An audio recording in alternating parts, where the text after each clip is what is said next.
we all know that inequality, anybody who isn't totally disconnected from reality would acknowledge and recognize that inequality, cutting across all of the major issues we talk about, is obviously one of the defining issues of our time, if not the defining issue. And it goes from everything from the global divide in developing versus developed countries, and obviously in developed countries where it's choked the middle classes in Europe, in the United States, kept the poor poor, made everybody poorer except for a tiny, tiny sliver of the population, decreased living standards, destroyed people's futures, and been the cause of not only a global economic catastrophe, being connected with a global economic catastrophe, but has been exacerbated and built through the austerity that was implemented in the wake of it, particularly in Europe. Now, we all know these astonishing statistics about, how many assets are held by the top 1%, as an example, and, have a sense of tax avoidance games and tax avoidance schemes. But there's a new piece of research that Bloomberg reported on, which is pretty astonishing. And it just, again, should just remind you that we're having the Walgreens, the sort of the department store Walmart knockoff version of the inequality conversation now. So a couple years ago on this show, when we talked about inequality, other than in circles of, I would say, the left, people who really thought about things, they were worried about the inequality crisis.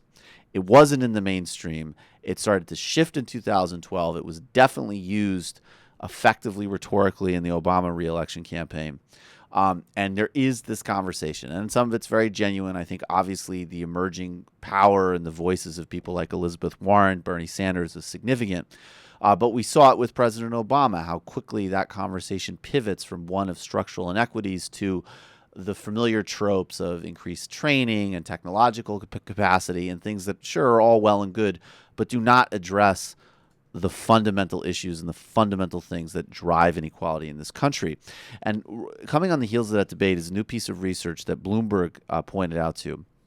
And it's called "The Top 1% May Be Richer Than You Think," research shows. And I'm just going to get into this a little bit.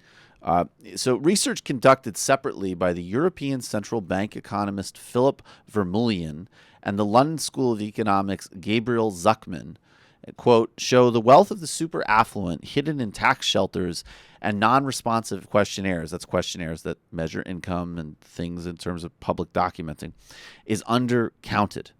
Correcting for similar lapses in income data almost erases progress made from 1988 to 2008 in narrowing the gap between the world's rich and poor, the World Bank found.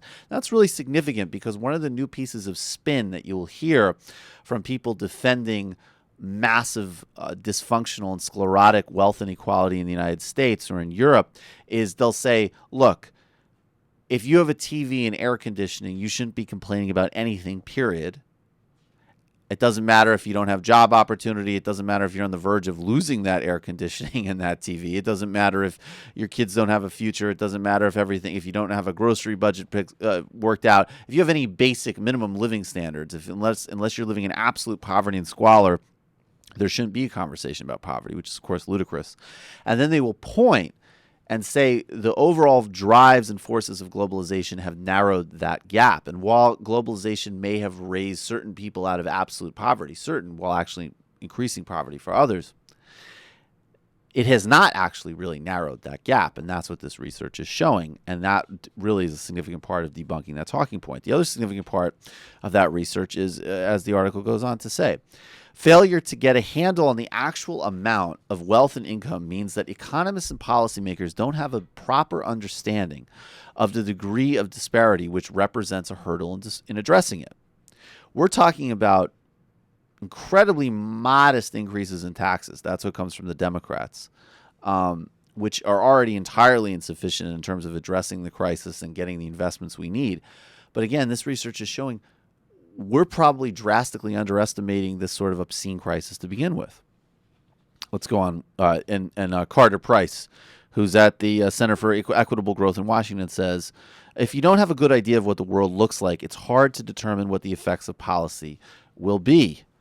Going on, the richest Americans, the top 0.01%, have a net value, have at least a $20 million in net wealth, held 25.3% of all U.S. wealth in 2012, after adding in estimates of how much was hidden on offshore tax havens, said Zuckman. That compares with his previous estimate of 21.5%. So it shoots up 2 percentage points when you take into account all of the hidden tax shelters and phony accounting. Of course, this affects consumer spending, and that's one of the reasons that the recovery has been so profoundly sluggish, is just not enough money is circulating and not enough resources are going to where it needs to go. Let's also look at this. This is another thing that someone else pointed out in terms of the implications for tax policy with all this tax avoidance. Just find this really quickly. That basically that inequalities are higher than we thought. And we're talking about things like some of these money that could be recovered that are being hidden now the statistic, which I apologize, I can't find right in front of me. I thought I had marked it, could pay for meals for children in New York public schools for decades, as an example. And this just is, again, goes back to the fundamental point that always needs to be driven, that inequality is not driven by forces of nature, forces of technology, or forces of economy.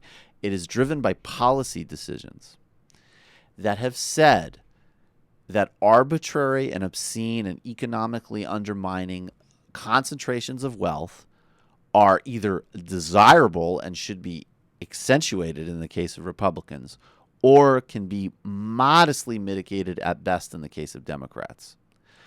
And for all of the panels and all of the nonsense we see about reining in entitlements and slashing the social safety net and further degrading the middle class, the real crisis is not only what is happening legally in terms of inequality, but in addition to having all of the rules and all of the games written to be rigged to begin with, people are still systemically lying about their assets and using tax shelters. That's why we have a crisis in terms of public investment. That's why we have a crisis in terms of public education. And even if you want to increase technological capacity and upgrade infrastructure for the 21st century and all of these buzzwords that people like to use in the sort of, quote, post-ideological space, that money needs to come from somewhere. And it ain't going to come from Social Security and Medicare, because that ain't where the problem is. That's where one of the few remaining solutions we have left is. And this study really just goes to the heart, again, that this is all about power. It's about power and influence, period. That's what drives these problems. And we'll keep working, obviously, to address them fundamentally. But it's an important story to look at. The 1% may be richer than you think, research shows. It's a piece in Bloomberg.